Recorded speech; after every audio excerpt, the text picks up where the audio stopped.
조용한 마음으로 우리 예수님의 사랑을 우리가 바라보고 기대합니다. 그분의 고난 속에 그분이 받은 재판을 다시 한번 생각해 봅니다. 톨스토이 소설 가운데 이런 이야기가 있습니다. 제법 잘 사는 어느 농가에 길을 지나가는 배고픈 거지가 구걸을 합니다. 농부의 밭에는 토마토, 오이, 가지 등등 많은 열매가 맺혀 있었는데 욕심이 많았던 그 농부의 아내는 그 거지에게 그저 썩어가는 마늘 줄기를 주었습니다. 너무나도 배고팠던 거지는 그것이라도 먹으며 배고픔을 달랬습니다. 시간이 한참 흘러 그 농부의 아내가 죽게 되었습니다. 농부의 아내는 하나님께 간절히 기도드렸습니다. 하나님, 저에게 천사를 보내주셔서 천국에 보내주세요. 천국에 보내주세요. 그때 하늘로부터 달려온 천사가 마늘줄기를 잡고 위로 올라오라, 그렇게 말씀을 전합니다. 농부의 아내가 온 힘을 다해 하늘로부터 하늘을 향해 뻗어 있는 마늘줄기를 잡고 하늘로 움켜잡고 위로 올라갑니다. 그런데 아뿔싸, 그 마늘줄기는 썩은 것이었어.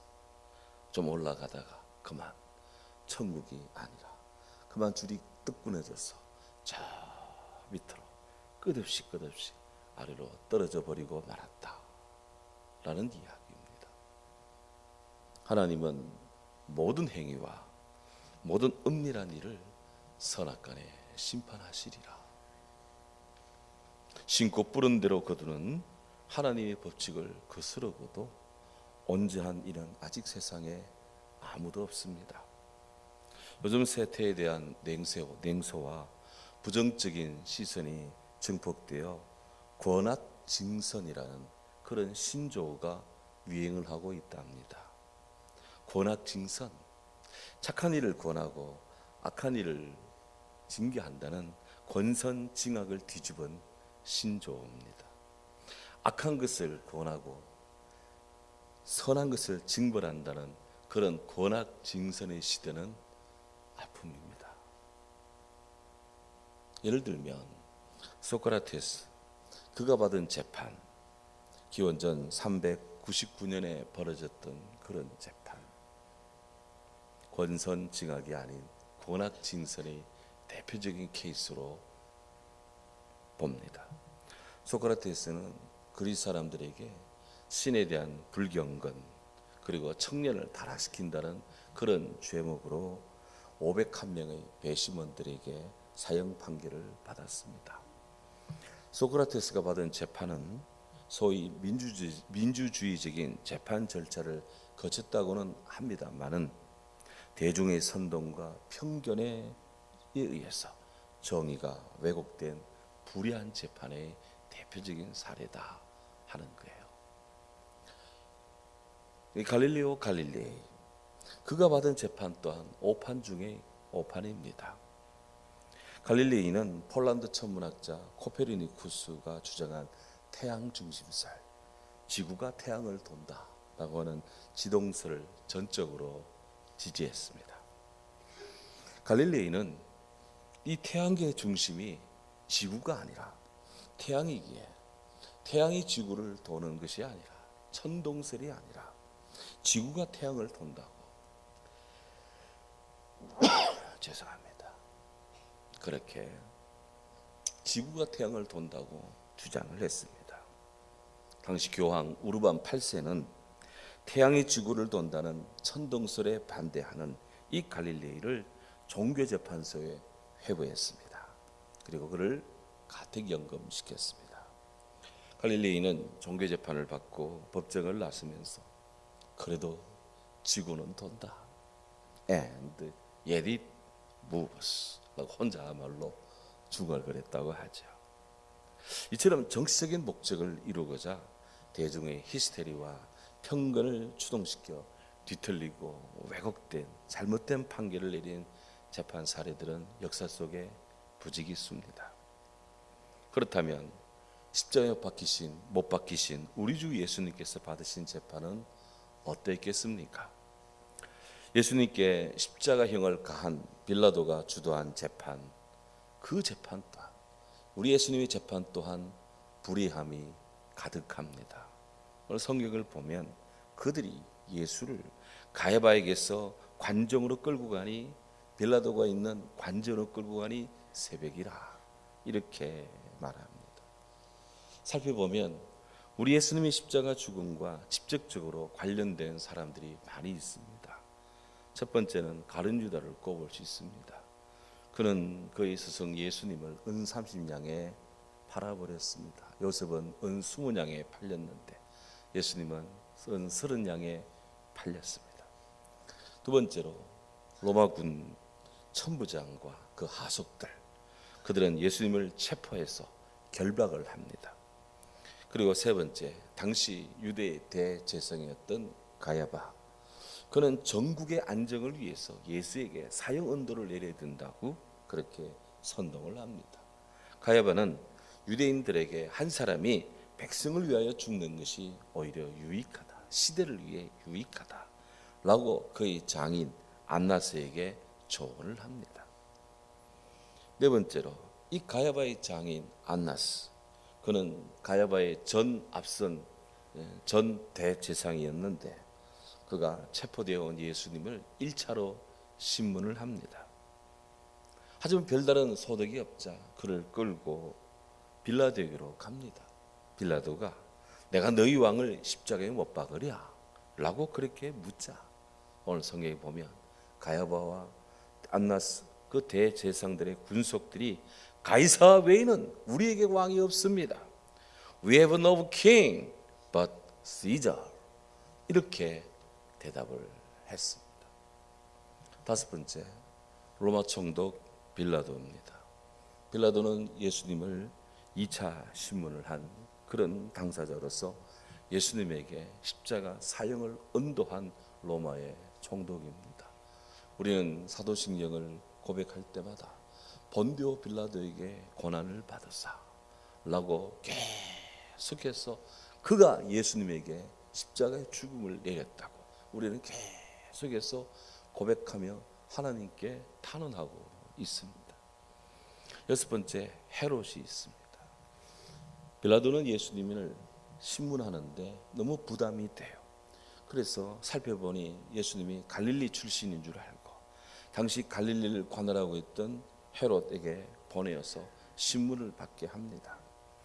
헤롯은 마침 그때 유대 예루살렘에 와 있었는데 자기에게로 빌라도가 예수를 보내니 예수를 보고 매우 기뻐했다 그랬습니다. 누가복음 23장 8절에 보면 그가 예수님 보고 매우 기뻐합니다. 왜냐하면 그가 예수님 소문을 들었는데 한번 보고 싶었는데 그래 한번 보게 되었고, 또 무엇인가 우리 예수님이 이적을 행할까 예수님에게 기적을 기대하는 마음으로 예수님을 보고 싶었답니다. 헤롯이 여러 가지 말로 예수님께 이것저것 물었습니다. 하지만 예수님께서는 그 헤롯에게 한마디도 대답하지 않았다고 성경 누가복음 23장 9절은 말씀하고 있습니다. 이를 지켜보던 대제사장과 서기관들이 힘써서 예수를 고발합니다. 예수를 죽여야 된다. 헤롯, 당신 명령을 내리라. 그렇게 합니다. 하지만 결정권은 분봉왕인 자기에게 있는 것이 아니라 헤롯에게 있기 때문에 헤롯이 그 예수님을 희롱하면서 아주 빛나는 옷을 입히고 빌라도에게로 도로 보냅니다. 성경 누가복음 23장 12절에 보면 이 빌라도가 전에는 헤롯과 원수였는데 당일날에는 예수를 죽이는 당일날에는 서로 친구가 되었다. 그렇게 성경이 말씀하고 있습니다. 일곱 번째, 예수님의 사형에 동조한 유대 군중들 빼놓을 수 없습니다. 그들은 소리를 지릅니다. 없이 하소서, 없이 하소서. 그를 십자가에 못 박게 하소서. Take him away, take him away, crucify him. 그를 치워라, 그를 치워라, 십자가에 죽여버리라. 유대 군중들이 소리를 질렀습니다. 이렇게 주님은 처절한 고난을 당합니다. 빼놓을 수 없는 사람이 있습니다. 구레네 시몬입니다.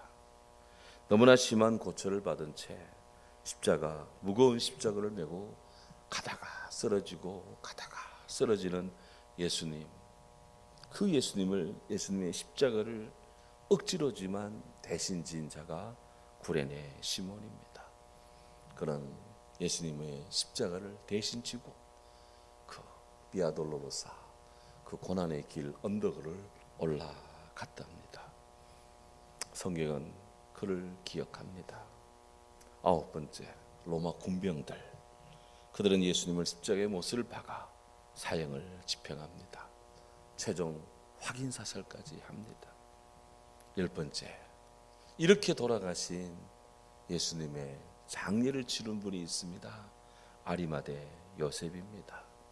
십자가에 달려 숨을 거두신 예수님의 유해를 수습해서 장례를 지냈고, 오늘 여기 기록은 안 했지만 이 아리마대 요셉을 도와서 십자가 장례를 빠르게 신속하게 치룰 수 있도록 니고데모가 나대향 100그릇을 가지고 와서 예수님의 유해를 염을하고, 그렇게 해서 협력해서 유대의 사내들인 공회 의원인 이들이 우리 예수님의 십자가의 죽음을 안치하며 모십니다.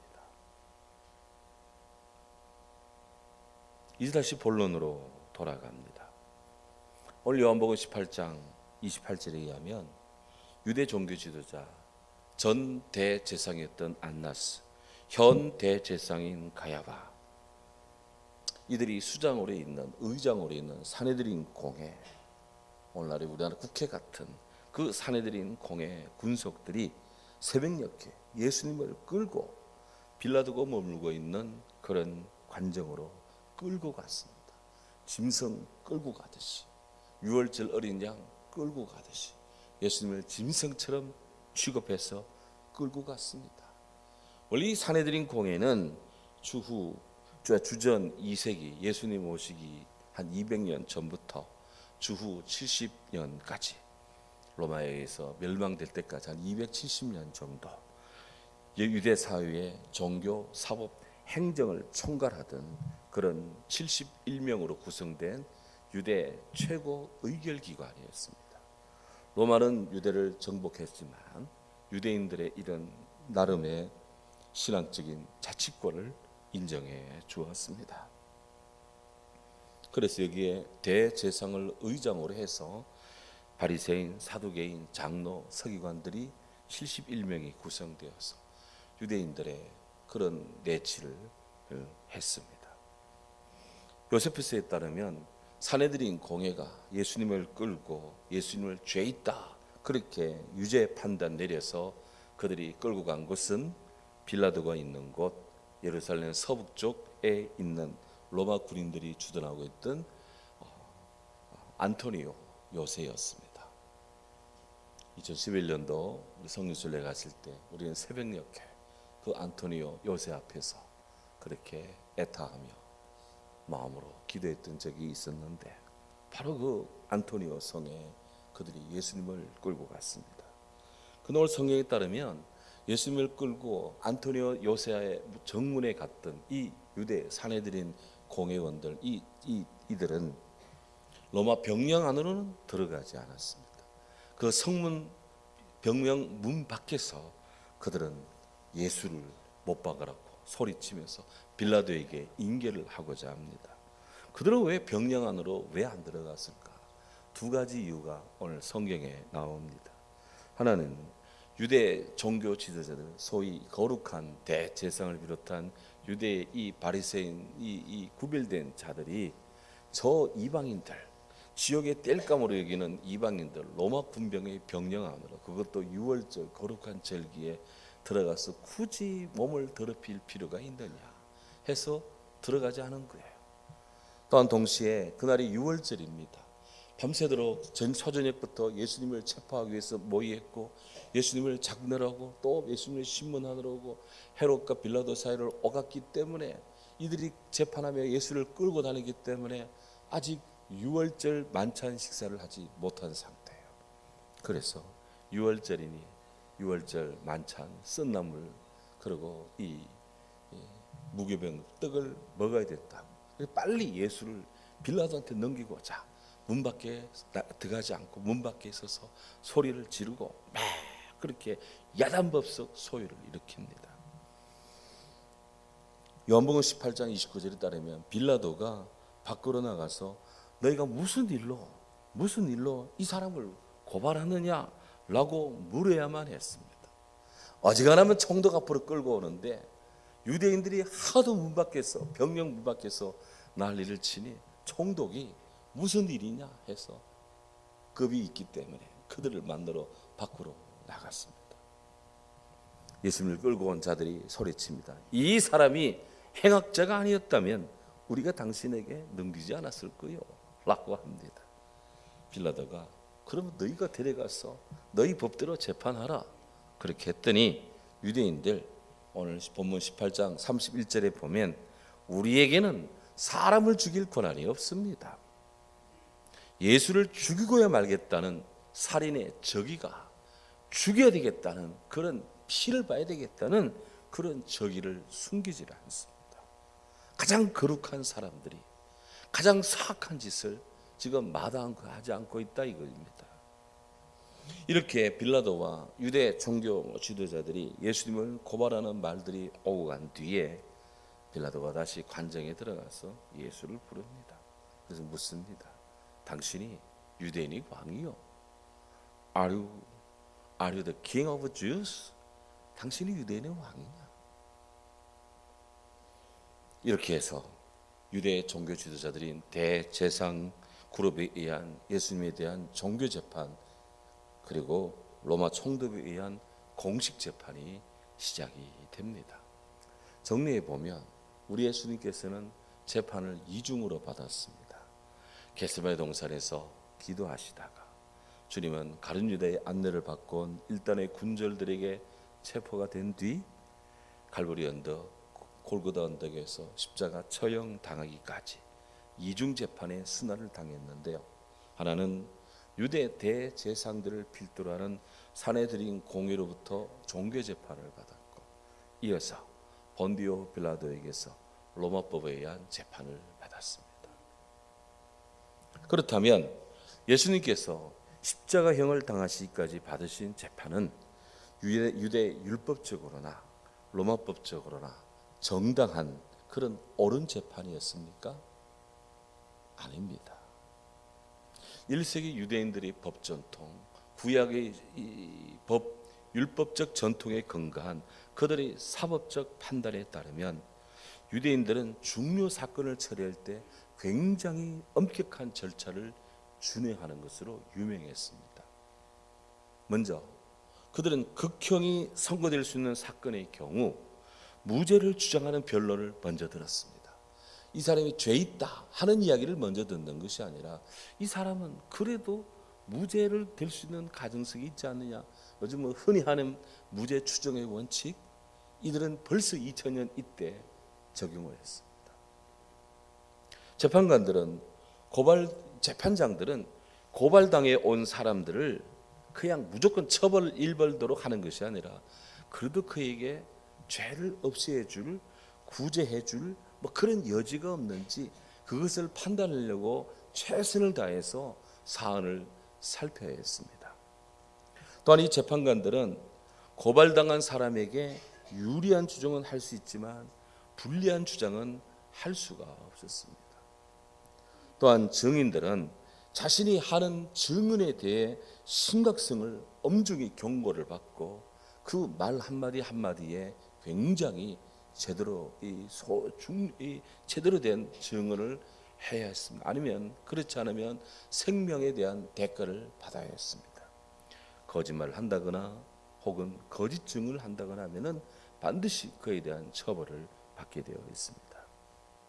또한 증인들을 조사할 때에는 다른 증인이 없는 자리에서 비밀을 보장하는 그런 증언을 해야 했습니다. 또한 사건이 있었던 날짜, 시간, 장소 등 모든 필수적인 사항에서 이 사람 저 사람의 증언이 일치해야 했습니다. 한 명의 증언이 아닌 두 사람 이상의 증언이 일치해야 했습니다. 또한 극형에 해당되는 죄를 재판할 경우 심리하거나 혹은 심리를 종결하는 일은 반드시 낮 시간에 해야 했습니다. 밤에 새벽에는 재판을 못하는 것이 유대의 법이었습니다. 또한 극형이 선고될 수 있는 사건은 안식일 전날이나 축제 전날, 유월절 같은 이런 축제 전날에는 열 수가 없었습니다. 이때는 재판이 없는 날이었습니다.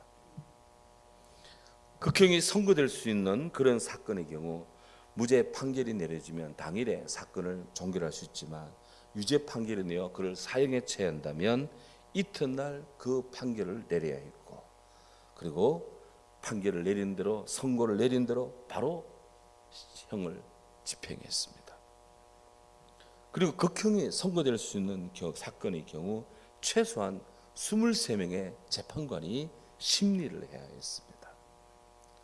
재판관들은 나이가 가장 적은 사람부터 시작해서 차례로 돌아가면서 죄가 있다 없다 유무죄에 대한 의사를 표시했고, 무죄를 지지하는 발언이나 유죄를 지지하는 발언을 서기관들이 반드시 기록으로 남겨야 했습니다. 고발당한 사람에게 유리한 주장을 하는 재판관이 한 사람이라도 없이 내려진 이 유죄 판결은 무효였습니다. 왜냐하면 만장일치로 내려진 유죄 판결은 공모한 증거로 간주됐기 때문에 그렇습니다. 유대 사내들인 공회가 예수님을 재판하면서 저지른 불법 행위들은 정말 아주 명백합니다. 사내들인 공회는 법정에서 예수님의 무죄를 증언하는 그런 변론이나 증언을 전혀 듣지 않았습니다. 그들은 모두 한결같이 시족일관 예수를 죽이라고 소리쳤어요. 예수님이 죄 없다 하는 증언을 한 사람도 듣지 않았다는 거예요. 사내들인 공의는 재판 중에 아무도 예수를 변호하지 않았습니다. 요즘 말로 하면 변호사 없는 재판을 받았습니다. 오직 그들은 예수를 죽이겠다는 그런 적의에 불타 있었습니다. 또 사내들인 공의는 밤에 비공개로 이 재판을 진행했습니다. 원래 재판은 밤에 하면 안 돼. 낮에 해야 돼. 그런데 이들은 밤에 이 재판을 비공개로 진행했습니다. 사내들인 공회는 하룻밤에 재판을 시작하여 종결을 짓습니다. 밤에 시작해서 새벽에 끝내버립니다. 기소나 고발이 없었는데도 예수를 체포했습니다. 사내들인 공회는 메시아라는 예수님의 주장, 구원자라는, 세상의 구원자라는 예수님의 주장을 신성모독으로 간주했습니다. 그리고 그 죄에 대한 조사는 하지도 않았습니다. 그냥 예단하고 조치해버린 거예요. 사내들인 공회는 빌라도 앞에 그들이 이 사건을 고발할 때 예수님의 죄목을 변경했습니다. 사내들인 공회가 빌라도를 고발한 내용은 거짓이었는데 빌라도는 그를 조사도 하지 않았습니다. 그렇게 해서 거짓으로 일관된 재판이었습니다. 빌라도는 예수님에게 죄가 없다는 것을 알면서도 그분을 처형하게 했습니다. 이것이 우리 예수님이 그날 받으신 재판의 모습들입니다. 누가 예수님을 못 박았습니까? 예수님 십자가를 깊이 묵상한 루터는 이렇게 애통해했습니다. 유대인들은 말씀으로 그분을 못 박았고 이방인들은 행위로 그분을 못 박았다. 그분의 순환은 지금 우리의 사악함을 예고하고 있다. 그래서 실은 그리스도는 오늘날까지도 고난을 당하고 있다. 당신은 회당에 쓰였지만 지금은 교회에서 더 심한 하나님 모독과 경멸의 태도와 잔인한 손에 의해서 고난을 당하고 있다. 주님, 이사야는 전가합니다. 누가 예수를 못 박았느냐? 그가 찔림은 우리의 허물 때문이요, 그가 상함은 우리의 죄악 때문이라. 그가 징계를 받음으로 우리가 평화를 누리고 그가 채찍에 맞음으로 우리가 나음을 입었도다. 이 사람 저 사람이 예수를 죽이라고 소리치고 장난을 하고 작당을 한 건 사실이지만 성경은 바로 우리가, 내가, 당신이, 우리가 바로 그 죄인이라는 것을 오늘 말씀하고 있습니다. 십자가의 도가 멸망하는 자들에게는 foolish, 미련한 것이요, 구원을 얻는 우리에게는 하나님의 능력이라. 아멘. 그리스도 예수의 사람들은 육체와 함께 그 정과 욕심을 십자가에 못 박았느니라. No cross, no crown. 우리 주님의 십자가 사랑, 부활의 은총, 이 주님을 찬양합니다. 바로 우리는 이 같은 권선징악이 아닌 권악징선의 시대 속에 있지만 예수님을 사랑하며 주님을 믿고 따르는 진리의 길을 걷는 우리 주님의 뒤를 따라가는 주의 성도가 되기를 주의 이름으로 축원합니다. 아멘.